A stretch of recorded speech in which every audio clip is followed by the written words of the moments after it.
Hi, I'm John Green. This is Crash Course World History, and today we're going to talk about the Islamic State, a story ripped from the headlines. Mr. Green, wait, no. This is not history, this is news. And also, for me, it's not even news, it's the future. Yeah, me from the past. It turns out that history is like a continuous process, and that even current events have a history.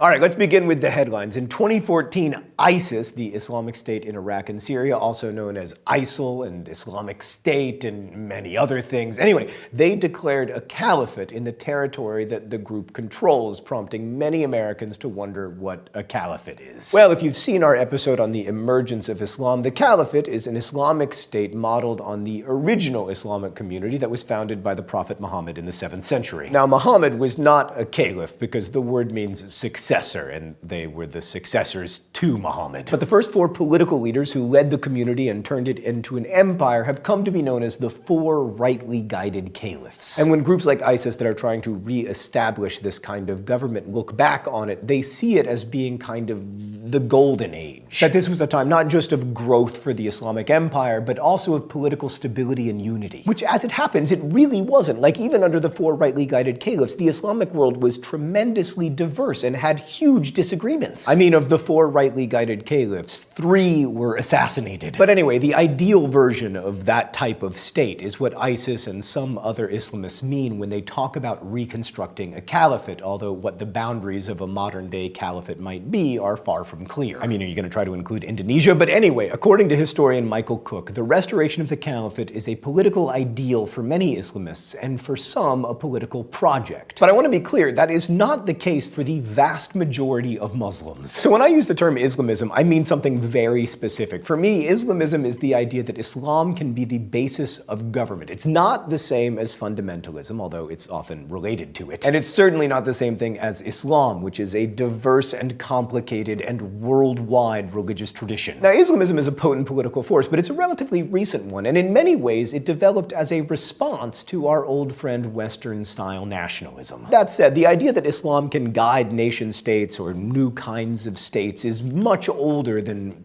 2001, but it became much more relevant to Americans then with the terrorist attacks in New York and Washington. Since then, there has been more and more attention paid to the argument that Islam and Western civilization were at best incompatible and at worst locked in a mortal clash of civilizations. That clash of civilizations idea has become so ingrained that even though I don't really agree with it, I think we need to at least acknowledge what we're talking about when we talk about us and them. Us usually refers to European-style nation-states, such as those which became dominant in the 19th century. These states tend to value democracy, or at least pluralism, and to varying degrees they espouse political values such as egalitarianism and individualism. National identity in these states has at least traditionally been, in a sense, ethnic, based on some sense of shared language and culture, if not exactly kinship, and it's secular rather than religious. And then the argument goes that the Islamic world is the opposite of this, but I am not convinced that that's accurate. For instance, there are lots of religious connections in European-style nation-states, and there are lots of conversations about strengthening those religious connections or even making laws according to religious dictates. And in the Islamic world, there are lots and lots of nation-states. But let's start with the popular conception that Islamists are out of step with the modern political reality of the nation-state. Let's go to the thought bubble. So Islam is a universal religion that is supposed to transcend ethnic identity. According to the Quran, the believers indeed are brothers. The universal nature of Islam didn't mean that ethnicity didn't matter at all, of course. It did. Early on and for a long time, Arab ethnicity was privileged in the Islamic world, and this was especially true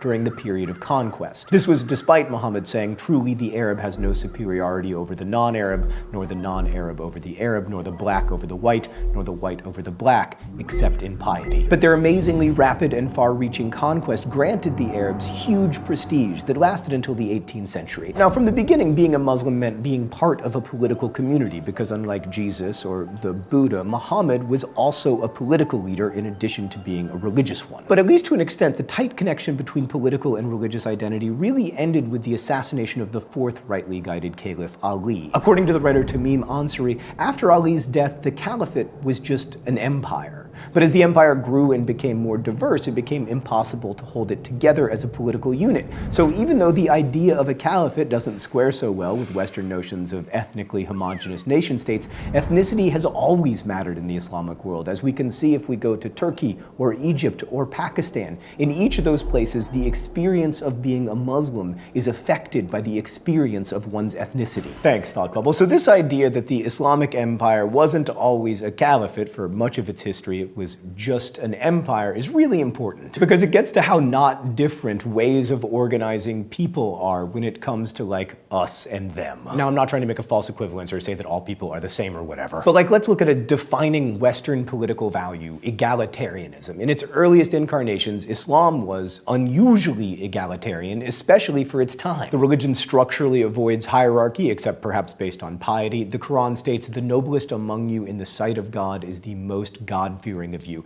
And there's a quote from Mohammed that people are equals like the teeth of a comb. To which I say, what's a comb? Also, Islamic law, unlike, say, Hammurabi's code, doesn't make class distinctions among Muslims, only between Muslims and non-Muslims. And Muhammad is quoted as saying that the blood of believers is always of equal value. In fact, that Islam lacks caste and formal aristocracy was noted by many Europeans who thought it was weird. Now, this canonical idea of egalitarianism is not the same thing as equality, at least the equality that we've come to think about in the present day. Like in the Quran and the sayings of Muhammad called hadiths, women and men are alike in the performance of prayer and their obligation to pay the alms tax and their expectations of eternal life in paradise. And women did have some inheritance rights in the early Islamic community that they did not enjoy in pre-Islamic Arabic communities, and that they also wouldn't have had in Byzantium or, God forbid, Rome. And then there's the inequality between Muslims and unbelievers, which is pretty well known. Like other peoples of the book, Christians and Jews could live and work in Muslim empires provided they paid a special tax called the jizya, which was far better than the life of a Muslim under Ferdinand and Isabella in Spain. And then there's the issue of slavery, which the Quran accepts. In general, Muslims have avoided enslaving other Muslims, showing that there is a sense of brotherhood and solidarity among believers. But overall, to quote a historian, Islamic egalitarianism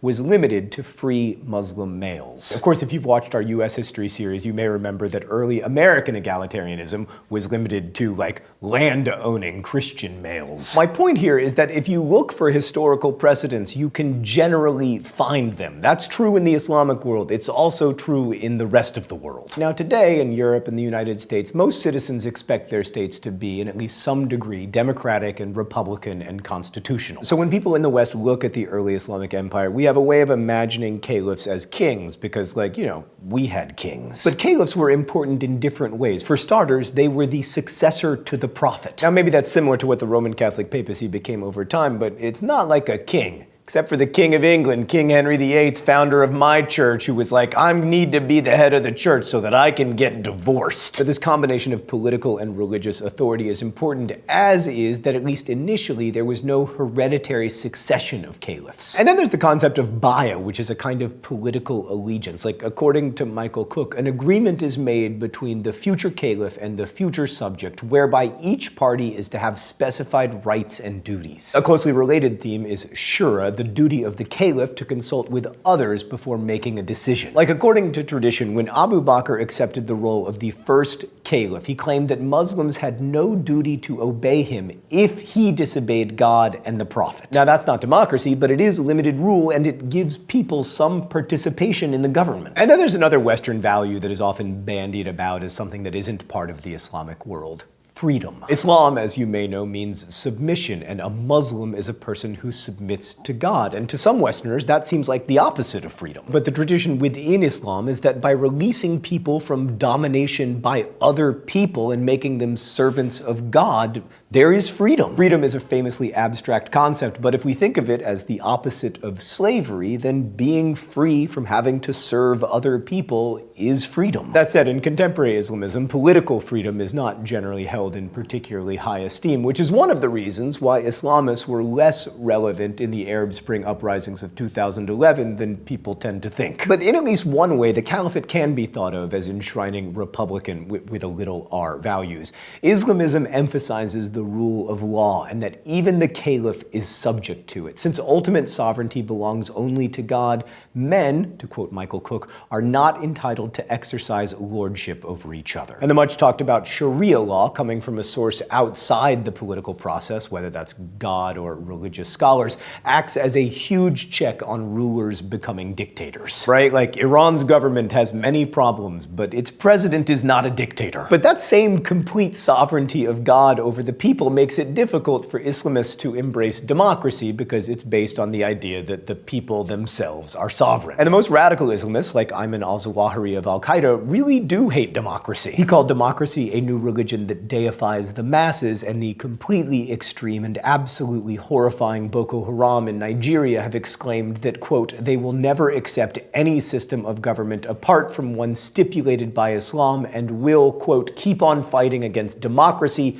capitalism, socialism, and whatever. Yes, the and whatever is a quote. If you belong to a group that is fighting blank, blank, blank, and whatever, you need to leave that group. So it's easy and relatively common for people in the West to say that Islam is inimical to political values like freedom and equality and democracy. And when we talk about certain groups of radical Islamists, that's true. But in the West, we also really struggle to see the other complexly and to understand the incredible diversity in response to the revelation of the Quran. In my opinion, the Clash of Civilizations models oversimplifies the world into this group and that group, and imagines that this group sees the world only that way and that group sees the world only this way. In fact, it's complicated. For one thing, modern Islamism itself is a very recent phenomenon, and in large part, it's a reaction to Western imperialism and nationalism, and it doesn't always reflect the ideas of Islam or Islamic history. Humans have a storied tradition of calling upon certain facets of our history to inspire us toward what we already kinda want. And those seeking to recreate the caliphate want a more powerful and unified Arab world, if not an Islamic world, and so they look toward history for inspiration, taking parts and leaving many others. What really happened is that for the most part, European-style nationalism took hold in the Islamic world at the same time it rose in Europe, as the creation of Turkey shows quite clearly. But in trying to understand the allure of the caliphate, it's important to understand that Islam is not just a religion. From the beginning, it was a civilization. As the historian Tamim Ansari wrote, Islam might just as validly be considered as one item in a class whose other items include communism, parliamentary democracy, fascism, and the like, because Islam is a social project like those others,